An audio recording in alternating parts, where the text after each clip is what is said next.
ಮೇಲೆ ನಾನು ಇವತ್ತು ಚರ್ಚೆ ಮಾಡಲಿಕ್ಕೆ ಇಷ್ಟಪಡ್ತೇನೆ. ಈ ರಾಜ್ಯದಲ್ಲಿ ರಕ್ಷಣಾ ವ್ಯವಸ್ಥೆ ಇಲ್ಲ ಅಂತಿಲ್ಲ. ಯಾರು ರಕ್ಷಣೆಯನ್ನು ಮಾಡ್ತಾರೆ ಸಂಬಂಧಪಟ್ಟಂಥ ಇಲಾಖೆಗೆ ಬೇಕಾಗಿರೋಂಥ ಒಂದು ಫ್ರೀಡಮ್ ಕೊಡುವಂಥ ವ್ಯವಸ್ಥೆ ಇಲ್ಲಿ ಕುಸಿದು ಹೋಗಿದೆ ಅಂತ ನಾನಂತೂ ಭಾವಿಸ್ತೇನೆ. ಯಾಕಂದ್ರೆ ಇಡೀ ರಾಜ್ಯದ ಒಂದು ವ್ಯವಸ್ಥೆಯನ್ನು ಕಾಪಾಡಿರೋವರೇ ನಮ್ಮನ್ನು ಕಾಪಾಡ್ತಿರೋದು ಅವರೇ. ಅದ್ರ ಬಗ್ಗೆ ನಮಗೆ ಡಿಸ್ಪ್ಯೂಟೇ ಇಲ್ಲ ಇವತ್ತು. ಆದರೆ ಅನೇಕರು ಆ ಇಲಾಖೆಗೆ ಮಸಿ ಬಳಿಯುವಂಥ ಕೆಲಸವನ್ನು ಮಾಡ್ತಾ ಇದ್ದಾರಲ್ಲ, ಅದು ಯಾರ ಕಾರಣಕ್ಕೋಸ್ಕರ ಅಂತ ಯೋಚನೆ ಮಾಡಿದಾಗ ನಮ್ಮ ಕಣ್ಮುಂದೆ ಬರುವಂಥದ್ದು ರಾಜ್ಯ ಸರ್ಕಾರನೇ. ರಾಜ್ಯ ಸರ್ಕಾರ ತಗೊಳ್ಳುವಂಥ ಅನೇಕ ಸಂಗತಿಗಳು, ಅನೇಕ ನಿರ್ಣಯಗಳು ಏನಿದೆ, ಅದ್ರ ಪರಿಣಾಮ ಇವತ್ತು ನಾವು ಇದನ್ನು ಫೇಸ್ ಮಾಡುವಂಥ ಸ್ಥಿತಿ, ಇಲಾಖೆಯನ್ನು ಫೇಸ್ ಮಾಡುವಂಥ ಸ್ಥಿತಿ ಇವತ್ತು ನಿರ್ಮಾಣ ಆಗಿದೆ. ಒಳ್ಳೊಳ್ಳೆ ಅಧಿಕಾರಿಗಳಿದ್ದಾರೆ, ಅದ್ರ ಬಗ್ಗೆ ನಾವು ಚರ್ಚೆ ಮಾಡ್ಲಿಕ್ಕೆ ಹೋಗೋದಿಲ್ಲ. ಎಂತೆಂಥವ್ರಿದ್ದಾರೆ ಅವ್ರ ಹೆಸರುಗಳನ್ನು ಬೇಕಾ ಹೇಳ್ಬೋದು, ಅದ್ರ ಸಮಯದ ಭಾವನೂ ಕೂಡ ಇರೋದ್ರಿಂದ ಅದ್ರ ಬಗ್ಗೆ ನಾವು ಉಲ್ಲೇಖ ಮಾಡೋದಿಲ್ಲ. ಆದರೆ ಒಳ್ಳೆ ಅಧಿಕಾರಿಗಳಿದ್ದಾರೆ, ಇಲಾಖೆ ಒಳ್ಳೆ ಕೆಲಸ ಮಾಡುತ್ತೆ. ಆದರೆ ನಿರ್ಣಯಗಳು ಮಾಡುವಂಥ ಸಂದರ್ಭಗಳನ್ನು ಯೋಚನೆ ಮಾಡುವಂಥ ದೃಷ್ಟಿಕೋನ ಸರ್ಕಾರದ ಬದಲಾವಣೆ ಆಗದೆ ಹೋದರೆ ಅವರ ಕೈಗೆ ಕಟ್ಟು ಹಾಕುವಂಥ ಸ್ಥಿತಿ ನಿರ್ಮಾಣ ಮಾಡ್ತಾ ಇದೆ ಸರ್ಕಾರದ ಮೂಲಕ. ಇದು ಆಗ್ಕೂಡ್ದು. ಇದ್ರ ಬಗ್ಗೆ ಗಂಭೀರವಾಗಿ ರಾಜ್ಯ ಸರ್ಕಾರ ಯೋಚನೆ ಮಾಡಬೇಕು ಅಂತ ನಾನು ಇವತ್ತಿನ ದಿವಸ ನಾನು ಒತ್ತಾಯವನ್ನು ನಾನು ಮಾಡ್ತೇನೆ. ಮೊನ್ನೆ ಅಧ್ಯಕ್ಷರೇ, 94,386 ಪ್ರಕರಣಗಳು 25ನೇ ಇಸ್ವಿಯಲ್ಲಿ 9 ತಿಂಗಳಲ್ಲಿ ನಡೆದಿರುವಂಥದ್ದು ಪ್ರಕರಣಗಳು ನಡೀತಾನೆ ಇದೆ.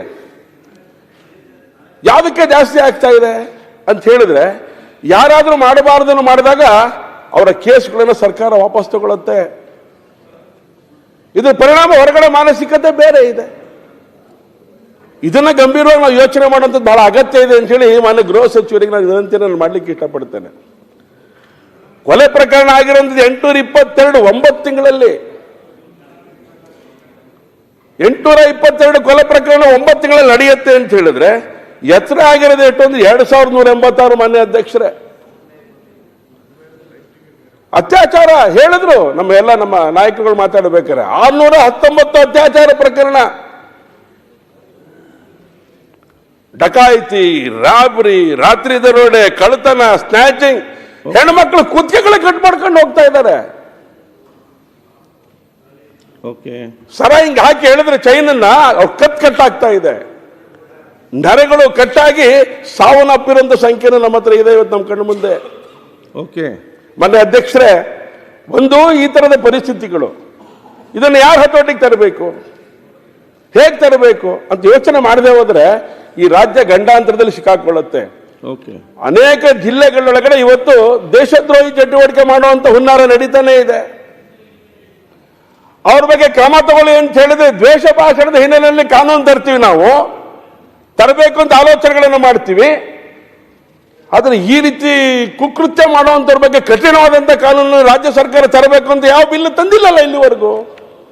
ಇದ್ರ ಬಗ್ಗೆ ಪ್ರಶ್ನೆ ಕೇಳಿದ್ರೆ ನಾನೇ ದ್ವೇಷ ಭಾಷಣ ಮಾಡ್ತೀನಿ ಅಂತೇಳಿ ಈಗಲೇ ಕೇಸ್ ಹಾಕಿದ್ರೆ ಹಾಕ್ಬಿಡ್ಬೋದು ಇವತ್ತಿನ ದಿನ. ಇದು ಪರಿಸ್ಥಿತಿ ಇರೋದಮ್ಮ ಸನ್ಮಾನ್ಯ ಅಧ್ಯಕ್ಷರೇ. ತುಂಗಾ ನದಿನಲ್ಲಿ ಬಾಂಬ್ ಬ್ಲಾಸ್ಟ್ ಮಾಡ್ತಾನೆ, ತಯಾರಿ ನಡೆಸಿ. ಪರಿಸ್ಥಿತಿ ಎಲ್ಲಿಗೆ ಹೋಗಿ ನಿಂತಿದೆ ಅಂತ ನಾನು ನಿನ್ನ ಗಮನಕ್ಕೆ ತರ್ತಾ ಇದ್ದೇನೆ ಸನ್ಮಾನ್ಯ ಅಧ್ಯಕ್ಷರೇ. ಇದನ್ನ ಹೀಗೆ ಬಿಡ್ಲಿಕ್ಕೆ ಆಗೋದಿಲ್ಲ ಅಂತ ನಾನು ಹೇಳುವಂಥದ್ದು. ಇಟ್ಟಕ್ಕೆ ನಿಲ್ಲತ್ತಾ ಬರೀ ಮನುಷ್ಯರ ಬಗ್ಗೆನಾ? ಗೋವುಗಳ ಬಗ್ಗೆ ಯೋಚನೆ ಮಾಡ್ತಾ ಹೋದ್ರೆ ಎಲ್ಲಿಗೆ ಹೋಗುತ್ತೆ? ನಾವೇನೋ ಯಾರಿಗಾರ ಏನಾರು ಆದ್ರೆ ಕಂಪ್ಲೇಂಟ್ ಹೋಗಿ ಲಾಗ್ ಮಾಡ್ತೇವೆ. ಯಾವ ಗೋವನ್ನ ಕೆಚ್ಚಲು ಕಟ್ ಮಾಡ್ತಾನೆ ಆ ಗೋವು ಹೋಗಿ ಯಾವತ್ತಾರು ಕಂಪ್ಲೇಂಟ್ ಕೊಟ್ಟಿರೋ ಪರಿಸ್ಥಿತಿ ಇದೆಯಾ ಈ ದೇಶದಲ್ಲಿ, ಈ ರಾಜ್ಯದಲ್ಲಿ? ಅದನ್ನ ಯಾರು ಗಮನಿಸೋರಾಗಾದ್ರೆ? ಕತ್ತಿನ ಕಟ್ ಮಾಡ್ತಾರೆ. ಫೋಟೋಸ್ ತೋರಿಸ್ತಾನೆ ಮಾನ್ಯ ಅಧ್ಯಕ್ಷರ, ನಿಮಗೆ ನೋವಾಗುತ್ತೆ ನಮಗೆ ಇವತ್ತಿನ ದಿನ. ಅವ್ರ ಬಗ್ಗೆ ಕ್ರಮ ಆಗ್ತಾ ಇದೆಯಾ? ಕಾನೂನು ಇಲ್ವೋ ನಮ್ಮ ಹತ್ರ? ಕಾನೂನು ಸುವ್ಯವಸ್ಥೆ ಕಾಪಾಡಲಿಕ್ಕೆ ನಮ್ಮ ಕೈಲಿ ಆಗತ್ತೋ ಇಲ್ವೋ? ಹಾಗಾದ್ರೆ ಗೋಹತ್ಯೆ ನಿಷೇಧದ ಕಾನೂನು ಇದೆ, ಅದನ್ನು ಬಲಪಡಿಸಬೇಕಂತ ಯಾವ್ದಾದ್ರು ಬದಲಾವಣೆ ತರುವಂತ ಬಿಲ್ಲನ್ನು ತಂದ್ರೆ ನೀವು ದ್ವೇಷ ಭಾಷಣದ ಬಗ್ಗೆ ಬಿಲ್ ತರ್ತೇವೆ ನಾವು. ತರಬಾರ್ದು ಅಂತ ತಗೊಂಬನ್ನಿ, ಬೇಕಾದ ಬಿಲ್ಗಳನ್ನು ತಗೊಂಬನ್ನಿ. ಗೋಹತ್ಯೆ ನಿಷೇಧದ ಬಿಲ್ಲನ್ನ ಬಲವಾದಂತ ರೀತಿಯೊಳಗಡೆ ಅದನ್ನ ಪ್ರಕಟ ಮಾಡ್ಲಿಕ್ಕೆ ಬೇಕಾದಂತ ಬಿಲ್ಲನ್ನ ಮಂಡಿಸೋದಿಲ್ಲ. ಯಾಕೆ? ಕಾನೂನು ಸುವ್ಯವಸ್ಥೆಗೆ ಒಳಪಡೋದಿಲ್ವಾ? ಇದು ಕಾನೂನು ಸುವ್ಯವಸ್ಥೆ ಕೊಡುತ್ತಾ ಇಲ್ಲ ಹೇಳಿ? ನೂರಾರು ಗೋವುಗಳು, ಸಾವಿರಾರು ಗೋವುಗಳನ್ನ ಕೆಚ್ಚಲು ಬಾಲ ಕಟ್ ಮಾಡ್ತಾನೆ, ಕತ್ತನ್ ಕಟ್ ಮಾಡ್ತಾನೆ. ಯಾರು ಕ್ರಮ ತಗೊಂಡಿದ್ರು? ಪೊಲೀಸ್ ಸ್ಟೇಷನ್ಗಳಲ್ಲಿ ಎಷ್ಟು ಕೇಸ್ ಹಾಕಿದ್ರು ಅಂತ ಕೇಳಿದ್ರೆ ನಿಮ್ಮ ಹತ್ರ ಸನ್ಮಾನ್ಯ ಅಧ್ಯಕ್ಷ ನೋವಿನಿಂದ ಹೇಳ್ತಾನೆ, ಬೆರಳೆಣಿಕೆ ಇಟ್ಟು ಮಾತ್ರ ಕೇಸ್ ಹಾಕಿರುವಂಥದ್ದು, ಬೆರಳೆಣಿಕೆ ಇಟ್ಟು. ಸಾವಿರಾರು ಗೋವುಗಳ ದಹನ ಆಗತ್ತೆ, ಸಾವಿರಾರು ಗೋವುಗಳನ್ನ ಹತ ಮಾಡ್ತಾರೆ ಒಂದು ಹಬ್ಬದಲ್ಲಿ. ಸನ್ಮಾನ್ಯ ಅಧ್ಯಕ್ಷರೇ, ಇದು ಕಾನೂನು ಸುವ್ಯವಸ್ಥೆ ಬರೋದಿಲ್ವಾ? ಹೇಳಿದ್ರಲ್ಲ, ಈಗ ಮುಂದೆ ಹೋಗಿ. ಸಾವಿರಾರು ಗೋವುಗಳು ಬಕ್ರೀದ್ ಹಬ್ಬದ ಒಂದೇ ದಿನ ಆಗತ್ತೆ, ಇದ್ರ ಬಗ್ಗೆ ಯಾರು ಕೇಳೋರು? ಗೋವಿನ ಬಗ್ಗೆ ನಿಮಗೆ ಕೇಳಲಿಕ್ಕೆ ಅಧಿಕಾರ ಇಲ್ವಾ? ಆ ಸಂದರ್ಭಗಳಲ್ಲಿ ಆಗುವಂತ ಪರಿಸ್ಥಿತಿಯನ್ನು ಗಮನದಲ್ಲಿ ಇಟ್ಕೊಂಡ್ರೆ ಸುವ್ಯವಸ್ಥೆ ಉಳಿಯತ್ತ ನಿಮಗೆ? ಕಾನೂನು ಸುವ್ಯವಸ್ಥೆ ಬಗ್ಗೆ ಯೋಚನೆ ಮಾಡಬೇಕಾದಂತ ಮಾನಸಿಕತೆಯನ್ನ ಈ ಸರ್ಕಾರ ಮೊದಲು ಬದಲಾವಣೆ ಮಾಡ್ಕೋಬೇಕು. ರಾಮಮೂರ್ತಿ, ಇದು ಮೊದಲನೇದು. ಇನ್ನೊಂದು ಸಂಗತಿ ಇದೆ, ಅಧ್ಯಕ್ಷರೇ ಹೇಳ್ತಾರೆ. ಏನಣ್ಣ? ಕಂಟಿನ್ಯೂ. ಗೋಪಾಲ್ ಕಿಟ್ಟ ಅವರೇ, ಭಾರತ ದೇಶದಲ್ಲಿ ಅತಿ ಹೆಚ್ಚು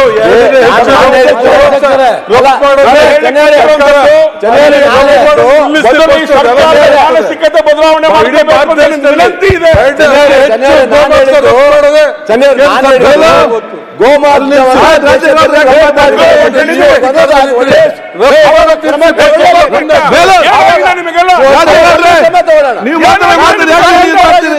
ಇರ್ತೇನೆ, ತಗೊಳ್ಳೋಣ, ಕಾನೂನು ತಗೊಳ್ಳೋಣ. ನಾ ಅಷ್ಟೇ. ಏನಾಗಿದೆ ಅಲ್ರಿ? ಗೋ ಹತ್ಯೆ ನಿರಂತರ ನಡೀತಾ ಇದೆ ಅಂತ ಹೇಳಿದ್ರೆ ಚತಾರ್ಥ ಕೊಡ್ತೀರಾ ನಮಗೆ?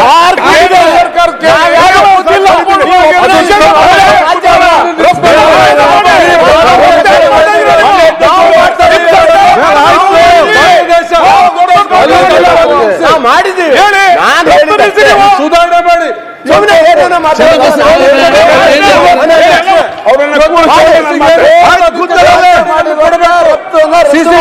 ಕೊಡಬೇಕು.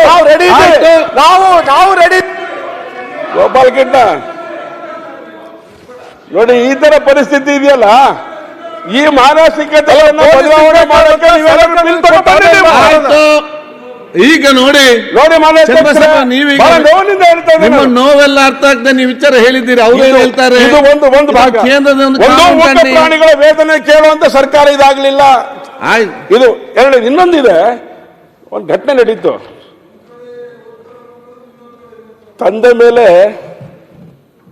ತಂದೆ ಹೆಣ್ಮಗಳ ಮೇಲೆ, ಮಗಳ ಮೇಲೆ ಕಂಪ್ಲೇಂಟ್ ಕೊಡುವಂತ ಸ್ಥಿತಿ ನಿರ್ಮಾಣ ಆಗಿದೆ. ಮೊನ್ನೆ ಅಧ್ಯಕ್ಷರೇ, ಯಾವುದರಿಂದ? ಡ್ರಗ್ಸ್ ಇಂದ. ಹೇಳಿದ್ರಲ್ಲ, ಈಗ ಡ್ರಗ್ಸ್ ಇಂದ ಅಲ್ಲ, ಅದು ಬೇರೆ ವಿಷಯ. ಶಿವಮೊಗ್ಗ ನಗರದಲ್ಲಿ ನಡೆದಂತ ಘಟನೆ ನಿಮ್ಗೆ ಹೇಳ್ತಾ ಇದ್ದೇನೆ. ಈ ತರದ 10 ಘಟನೆಗಳಿದೆ ಅಂತ ನಿಮ್ ಗಮನಕ್ಕೆ ತರ್ತಾ ಇದ್ದೇನೆ.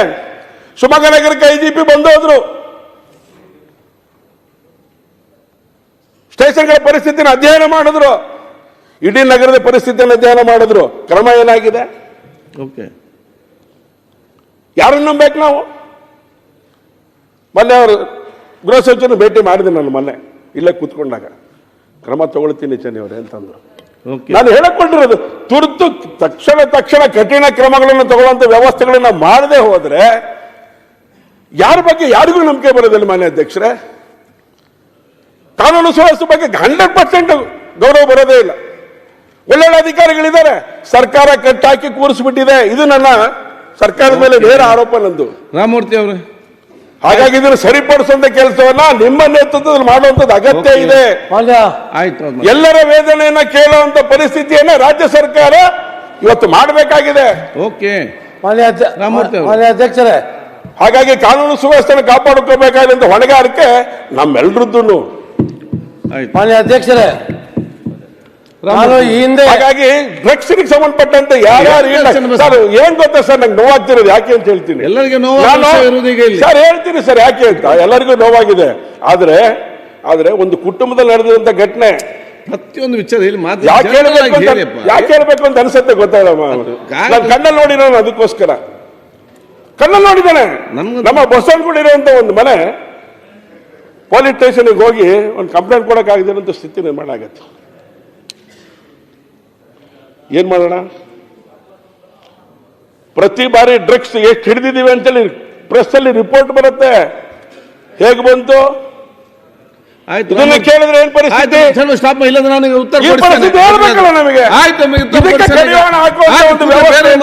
ಸನ್ಮಾನ್ಯ ಸಚಿವರು ಮಾಡಬೇಕು ಅಂತ ನಾನು ವಿನಂತಿನ ಮಾಡ್ತೇನೆ. ರಾಮಮೂರ್ತಿ ಅವರೇ.